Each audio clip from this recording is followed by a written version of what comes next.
por más que me trate de convencer a mí mismo de lo contrario, resolver en el sentido que propone la propuesta sería, lo digo con todo respeto y exclusivamente en el fuero de mi propia persona, responder a una insensatez llevada irresponsablemente al texto supremo con otra insensatez equivalente, al forzar el ejercicio de una facultad que no me fue conferida en el conocimiento de una acción de inconstitucionalidad. Entonces, no coincido con la propuesta sobre una nueva reflexión, convencido que esta acción de inconstitucionalidad, a partir de sus precedentes, debe considerarse procedente y sobreseer en la misma. No estoy de ninguna manera ajeno a las consecuencias que habrá de producir la reforma constitucional cuestionada, principalmente en el ámbito público de la seguridad jurídica, en el tema de la división de poderes y en los principios de la independencia judicial. Tampoco las que producirá en el ámbito personal de los juzgadores, la afectación concreta a miles de personas que con su ejecución verán lastimosamente truncados sus esfuerzos de superación y compromiso por una nación más justa. Desde luego que lo sé e incluso lo resiento personalmente. A mí también me toca. Sin embargo, sostengo que existen otras vías que protegen esos anhelos y que tienen como eje principal no el combate de normas electorales, sino el reconocimiento y protección de los derechos humanos que la propia Constitución Federal y los tratados internacionales que el Estado mexicano ha suscrito. Como lo ha expuesto el señor ministro ponente, en este apartado del proyecto se aborda el tema de legitimación, aunque su estudio incluye temas de procedencia de la presente acción de inconstitucionalidad, las cuales, a mi juicio, debían abordarse en un segmento distinto. Sin embargo, en tanto ya se encuentran planteadas en el documento en análisis, me habré de pronunciar sobre ambos tópicos, esto es, el de la legitimación y el de la procedencia abordado en este aspecto. Coincido inicialmente en que los partidos políticos tienen legitimación para promover acciones de inconstitucionalidad para combatir normas generales de naturaleza electoral. También coincido en que la reforma cuestionada tiene un muy importante contenido electoral. En eso no tengo la menor duda. Sin embargo, difiero con el proyecto en análisis en aquella parte en que propone abandonar un criterio de este alto tribunal a través de una nueva reflexión para justificar de ese modo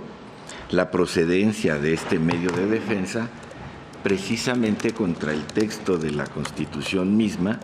considerándola como una norma general de naturaleza electoral, esto es,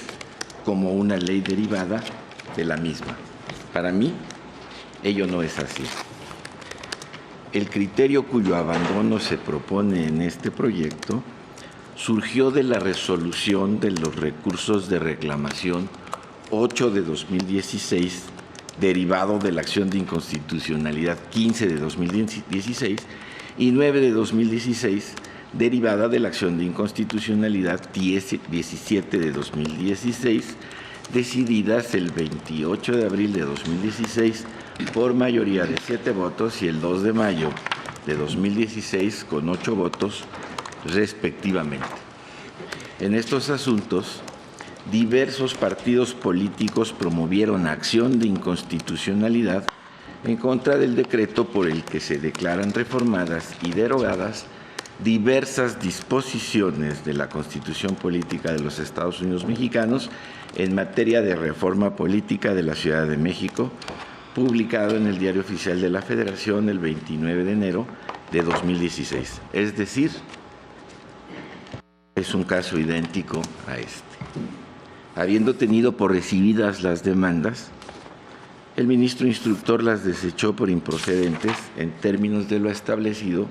por la fracción octava del artículo 19 de la ley reglamentaria en relación con el inciso F de la fracción segunda del artículo 105 constitucional.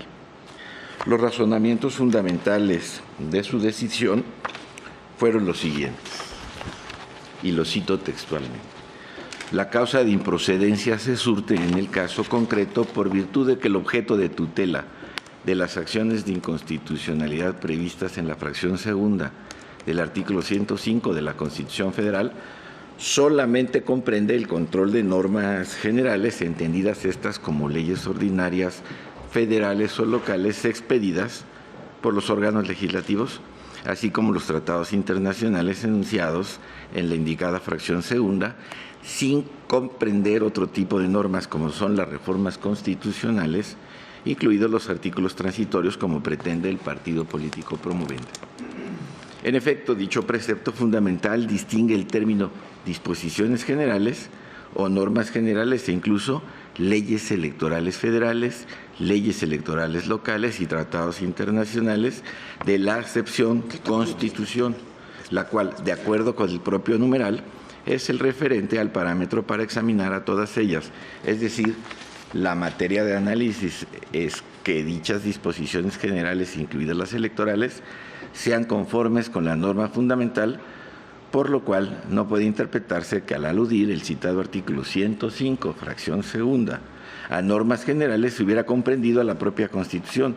porque su interpretación integral limita su objeto a las leyes en sentido estricto, esto es, a las expedidas por el legislador ordinario, sea federal, de los estados o del Distrito Federal. Insisto, estoy leyendo el proveído con el que se desecharon estas demandas. En ese orden, si bien la Constitución Federal es, en sentido amplio, un conjunto de normas, lo cierto es que por su propia definición, como documento político, contiene las bases de un Estado constitucional, al comprender esencialmente la forma de gobierno y su organización, el reconocimiento de derechos humanos y los medios de control constitucional, así como los principios y valores fundamentales del Estado, por lo que no puede considerarse como ley ni conferírsele un ámbito federal o local, y menos aún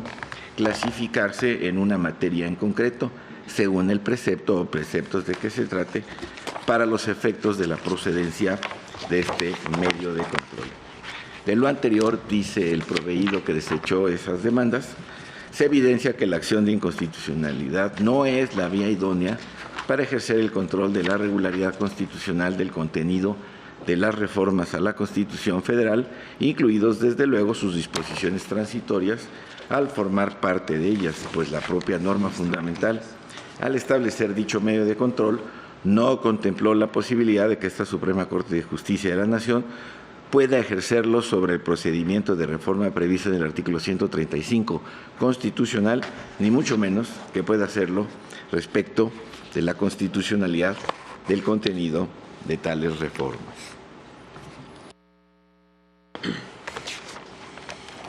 Inconformes con este auto, los accionantes promovieron recurso de reclamación,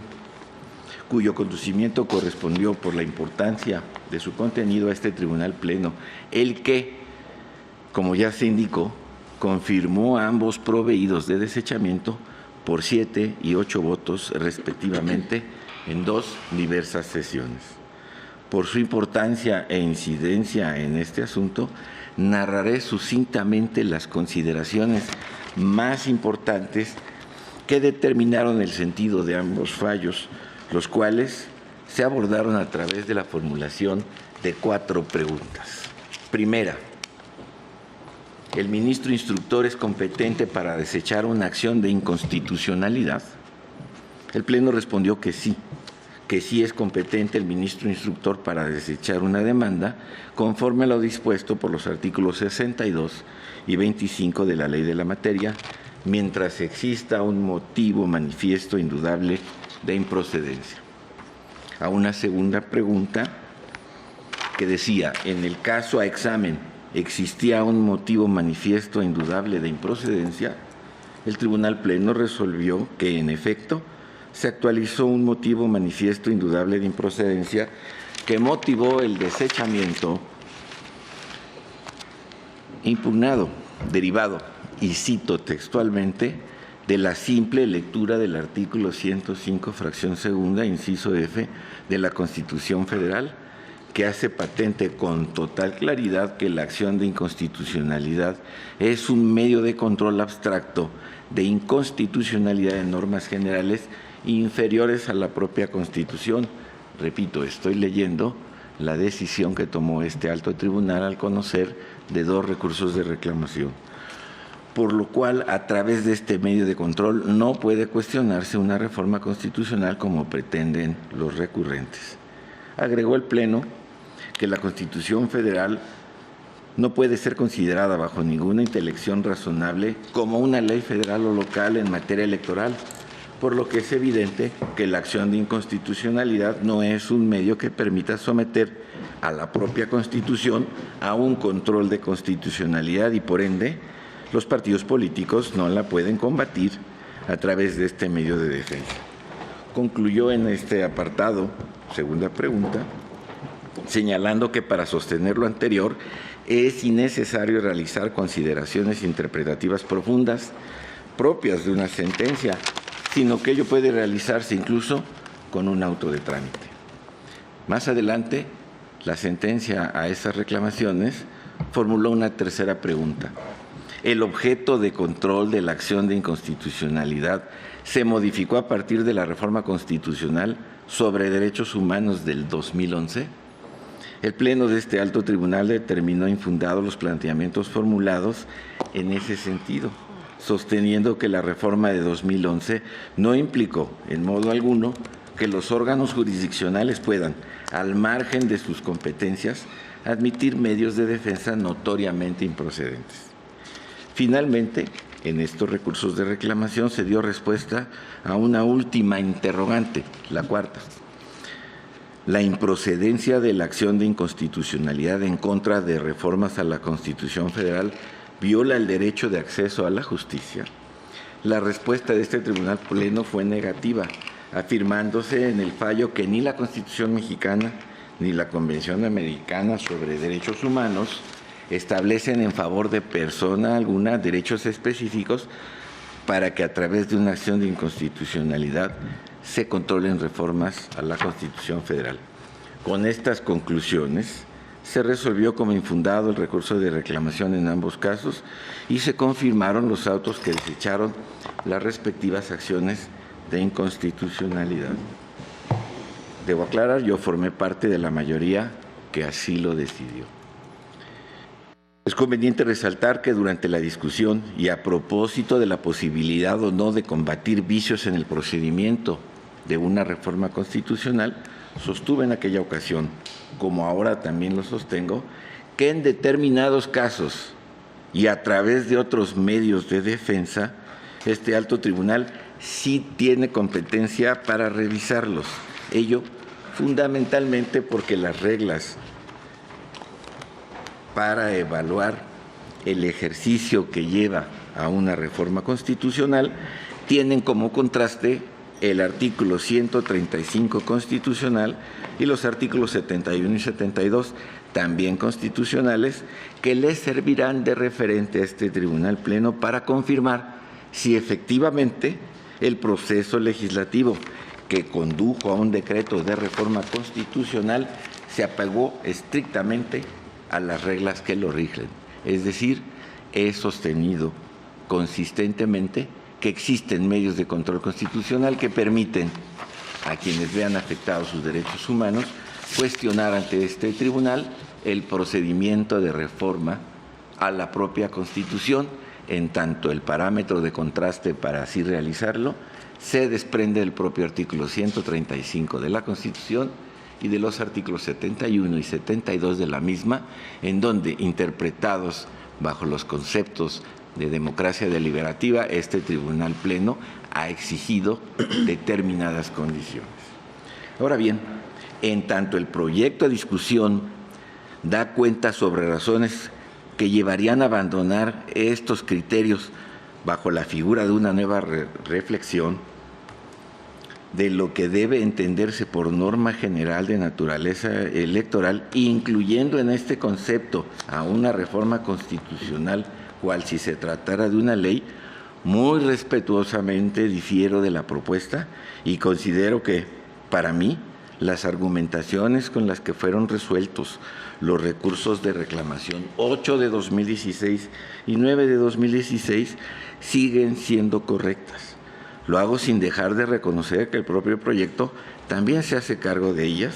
llegando a una conclusión diferente. Asiste razón al señor ministro ponente en tanto que la conformación de este alto tribunal hoy es diferente que la anterior. Eso permitiría que quienes por primera vez enfrentan una decisión como estas tengan una amplia libertad para decidir lo que corresponda. Y también, ¿por qué no?, quienes intervinieron en esa decisión puedan, bajo las reflexiones de este nuevo proyecto, alcanzar una conclusión distinta. Por lo menos, a mi manera de entender, las valiosas aportaciones en ambos recursos de reclamación siguen estando vigentes. Por tales razones, no coincido con la propuesta sobre una nueva reflexión, convencido que esta acción de inconstitucionalidad, a partir de sus precedentes, debe considerarse improcedente y sobreseer en la misma. No estoy de ninguna manera ajeno a las consecuencias que habrá de producir la reforma constitucional cuestionada, principalmente en el ámbito público de la seguridad jurídica, en el tema de la división de poderes y en los principios de la independencia judicial. Tampoco las que producirá en el ámbito personal de los juzgadores, la afectación concreta a miles de personas que con su ejecución verán lastimosamente truncados sus esfuerzos de superación y compromiso por una nación más justa. Desde luego que lo sé e incluso lo resiento personalmente. A mí también me toca. Sin embargo, sostengo que existen otras vías que protegen esos anhelos y que tienen como eje principal no el combate de normas electorales, sino el reconocimiento y protección de los derechos humanos que la propia Constitución Federal y los tratados internacionales que el Estado mexicano ha suscrito han protegido, como claramente lo establece el criterio obligatorio 2 de 2022 de la segunda sala de esta Suprema Corte de Justicia de la Nación, cuyo rubro indica improcedencia del juicio de amparo. Se actualiza la causa manifiesta e indudable prevista en el artículo 61, fracción primera de la ley, cuando se impugna alguna adición o reforma a la Constitución política de los Estados Unidos mexicanos respecto a su contenido material, lo que da lugar a desechar de plano la demanda de amparo desde el auto inicial. Es decir, esa decisión de la segunda sala permite la impugnación de reformas constitucionales cuestionando su procedimiento de formación, no su contenido material. Finalmente, y esto es muy importante para mí, expreso que lamento profundamente que aquellas instancias del orden electoral, tanto en el ámbito administrativo y después en el jurisdiccional, renunciando al ejercicio responsable de sus competencias, esas sí ciertas y no cuestionadas, hayan privilegiado interpretaciones sesgadas que favorecieron intereses estrictamente personales. Por eso precisamente estamos aquí discutiendo. Concluyo aceptando con el proyecto que los actores tienen legitimación para promover una acción de inconstitucionalidad, porque así se las permite precisamente la Constitución. La aquí analizada es, en mi concepto,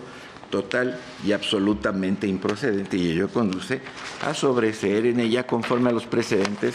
a los que me he referido. Por más que me trate de convencer a mí mismo de lo contrario, resolver en el sentido que propone la propuesta sería, lo digo con todo respeto y exclusivamente en el fuero de mi propia persona, responder a una insensatez llevada irresponsablemente al texto supremo con otra insensatez equivalente, al forzar el ejercicio de una facultad que no me fue conferida en el conocimiento de una acción de inconstitucionalidad. Gracias, señora ministra presidenta.